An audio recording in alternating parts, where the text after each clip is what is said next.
Praise the lord. ఈరోజు దేవుని వాగ్దానము, మన ప్రభువును రక్షకుడునైన యేసుక్రీస్తు యొక్క నిత్య రాజ్యములో ప్రవేశము మీకు సమృద్ధిగా అనుగ్రహింపబడును. పేతురు రాసిన 2వ పత్రిక 1వ అధ్యాయము 11వ వచనము. సహోదరి సహోదరులారా, యేసుక్రీస్తు దాసుడును అపోస్తలుడునైన సీమోను పేతురు మన దేవుని యొక్కయు రక్షకుడైన యేసుక్రీస్తు యొక్కయు నీతిని బట్టి మా వలనే అమూల్యమైన విశ్వాసము పొందిన వారికి శుభమని చెప్పి వ్రాయినది. తన మహిమను బట్టియు గుణాతిశయమును బట్టియు మనలను పిలిచిన వారిని గూర్చిన అనుభవ జ్ఞానమూలముగా ఆయన దైవశక్తి జీవమునకును భక్తికిని కావలసిన వాటినన్నిటినీ మనకు దయచేయుచున్నందున దేవుణ్ణి గూర్చినట్టియు మన ప్రభువైన యేసును గూర్చినట్టియునైన అనుభవ జ్ఞానము వలన మీకు కృపయు సమాధానమును విస్తరించునుగాక. భక్తుడు ఈ విధంగా అంటున్నాడు: యెహోవా, నీ క్రియలన్నీయు నీకు కృతజ్ఞతాస్తుతులు చెల్లించుచున్నవి. నీ భక్తులు నిన్ను సన్నుతించుదురు. ఆయన రాజ్య మహోన్నత ప్రభావమును ఆయన బలమును నరులకు తెలియజేయుటకై నీ భక్తులు నీ రాజ్య ప్రభావమును గూర్చి చెప్పుకొందురు. నీ శౌర్యమును గూర్చి పలుకుదురు. నీ రాజ్యము శాశ్వత రాజ్యము, నీ రాజ్య పరిపాలన తరతరములు నిలుచును అని. ప్రియులారా, యెహోవా శాశ్వతముగా సింహాసనాసీనుడై ఉన్నాడు. న్యాయము తీర్చుటకు ఆయన తన సింహాసనమును స్థాపించి ఉన్నాడు. యెహోవా నీతిని బట్టి లోకమునకు తీర్పు తీర్చును. యథార్థతను బట్టి ప్రజలకు న్యాయము తీర్చును. నలిగిన వారికి తాను మహాదుర్గమగును. ఆపత్కాలములలో వారికి మహాదుర్గమగును. కీర్తనకారుడు ఈ విధంగా అంటున్నాడు: దేవా, నీ కృప ఎంతో అమూల్యమైనది. నరులు నీ రెక్కల నీడను ఆశ్రయించుచున్నారు. నీ మందిరం యొక్క సమృద్ధి వలన వారు సంతృప్తి నొందుచున్నారు. నీ ఆనంద ప్రవాహములోనిది నీవు వారికి త్రాగించుచున్నావు. నీ యొద్ద జీవపు ఊట కలదు. నీ వెలుగును పొందియే మేము వెలుగు చూచుచున్నాము అని. ప్రియులారా, దేవుడు తన్ను ప్రేమించు వారి కొరకు ఏవి సిద్ధపరిచినో అవి కంటికి కనబడలేదు, చెవికి వినబడలేదు, మనుష్య హృదయమునకు గోచరము కాలేదు అని వ్రాయబడి ఉన్నది. మనకైతే దేవుడు వాటిని తన ఆత్మ వలన బయలుపరిచి ఉన్నాడు. ఆ ఆత్మ అన్నిటినీ, దేవుని మర్మములను కూడా పరిశోధించుచున్నాడు.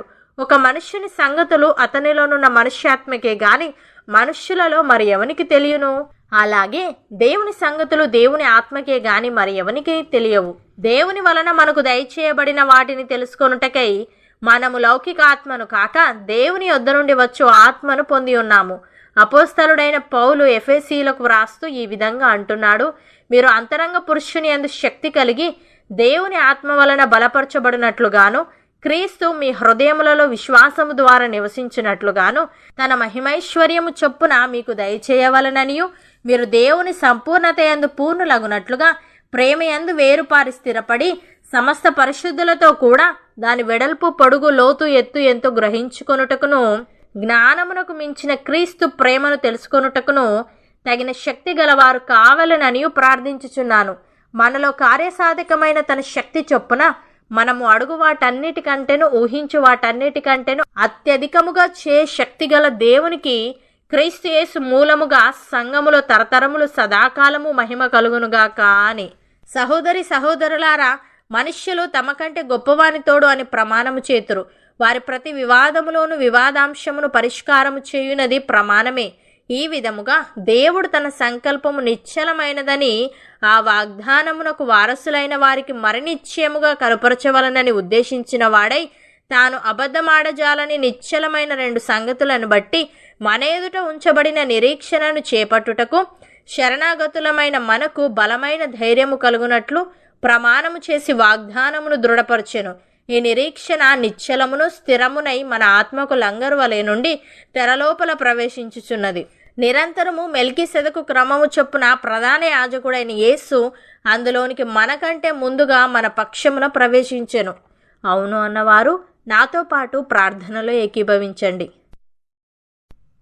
పరిశుద్ధుడా, ప్రేమగల తండ్రి, నీవు మాకిచ్చిన ఈ గొప్ప వాగ్దానాన్ని బట్టి నీకు స్తోత్రములు.